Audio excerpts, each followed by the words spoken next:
Alright. Ayan, magandang gabi po sa ating lahat. Habang tayo po ay nakatambay doon sa live ni Miss A, ay andito po tayo sa kusina upang magluto ng ating hapunan at tanghalian. Kasi wala pa akong pananghalian dahil katatapos ko lang po mag-live. Pagdating ko kanina, dahil half day lang po kami kanina, every Saturday po ay half day lang po ang aming work. So pagdating ko po kanina ay kaagad ako ng live. So yun, walang kain-kain. Pero galing ako ng opisina ay bago kami umuwi ay kumain muna ako ng sandwich. Ayan, egg sandwich saka chai halib. Yun po ang aking pananghalian. So ngayon po ay medyo nakakaramdam na ako ng gutom. Kaya kailangan ko na pong magluto kahit na kailangan pa natin mag-support sa mga kaibigan natin, mga live streamer na nakasupport sa atin palagi sa live natin. So, inuna mo natin magluto sa ating panghapunan. Ayan, sinabi ko naman, nagpaalam naman ako na magluluto muna ako bago ako pumanhik sa kanyang live. Alright, so now, tayo po ay magluluto ng simple lang naman po ito guys kasi pakukuluan ko lang siya ng 7-Up at hindi ko na po siya lalagyan ng mga ricado. Ano bang dapat i-ricado natin dito kasi hindi ko po alam. Pero kung may matira pa akong dalawa, ay baka pwede kong gataan bukas. Ayan, huwag lang siya masira. Pero hindi masisira, ilalagay ko sa rep. Alright, so let's go. Watch and learn kung paano natin lutuin itong mga alimasag. Ayan. Alright, 4 na piraso po yan. Okay. Let's go! Alright. So panoorin po natin. Bali, ang ilalagay ko lang po dito sa ating lulutuing alimasag po ay pamienta lang po. Ayan. So dudurugan po natin siya ng pamienta. Ayan. Alright. Para medyo magkahanghang siya. O kaya lalagyan ko rin po ng sili. Ayan. Tapos, ang pangsasabaw ko sa kanya guys ay 7-Up. Ayan, 7-Up po yung pangluluto ko sa kanya. Bakit nagsasarado? Ayan. Oy, sarap. Alright. Ayan, so ano lang siya. Durog na paminta lang po ang ating pang-ricado. Alright. Okay. So hindi po natin lalagyan ng asin guys kasi maalat na po ito. So ito po ang ilalagay nating 7-Up. Yan po ang sabaw natin. So sarap. So let's go. Buhusan na po natin.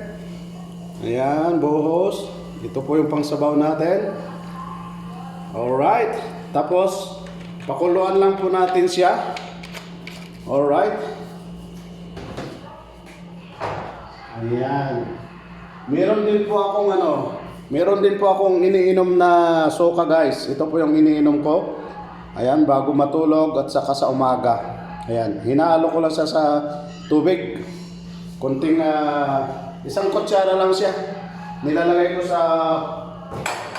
sa bote ng tubig. Tapos ihahalo ko siya doon. Alright, so i-on na po natin yung ating kalan. Alright. Okay. Alright. Ayan. So naka-on na po yung kalan natin at hintayin na lang po natin maluto siya.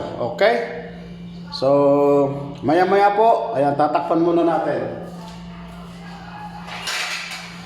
Alright.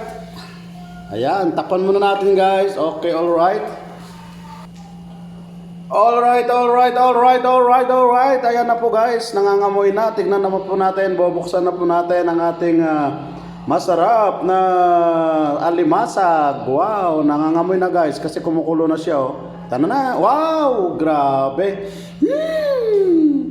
Ang sarap naman, ang sarap-sarap. Pwede na to guys, ayan. Ay grabe, amoy pa lang. Talaga naman, mapapaam ka na. Amoy pa lang guys, mapapaam ka na. Ayun, nagwawalwal si Miss A doon. Oh. Ayan, so hinihintay na tayo doon sa kanyang live. Walwal ng walwal. Ayan, whitey pa more. Ayan, tikman na po natin guys. Grabe, ang sarap nito. Ang taba yata oh. Ang taba. Alright, so tikman na po natin yung sabaw niya kung okay na. Ano lang naman to, 7-Up. Ayaw makuha yung sabaw. Dito tayo, ayan. Tikman natin.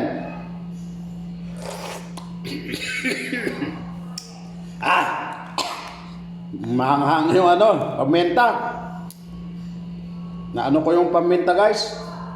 Alright, so ayan po guys, luto na siya.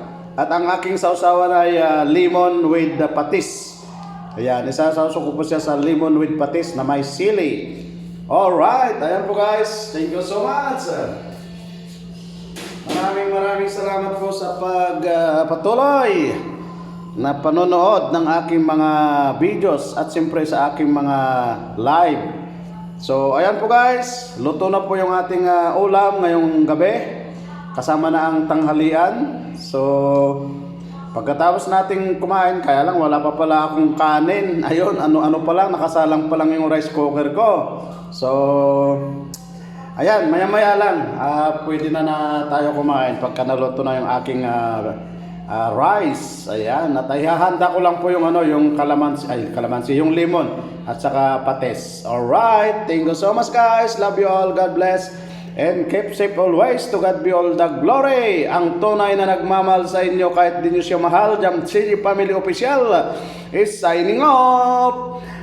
Yorme says, ayan, put God first. Ang sabi ni Yorme, put God first. Ayan. So, ilagay muna natin ang Panginoon sa lahat po ng ating mga ginagawa sa ating mga buhay. Amen? Alright, bye-bye. I love you all. God bless, and keep safe always. To God be all the glory.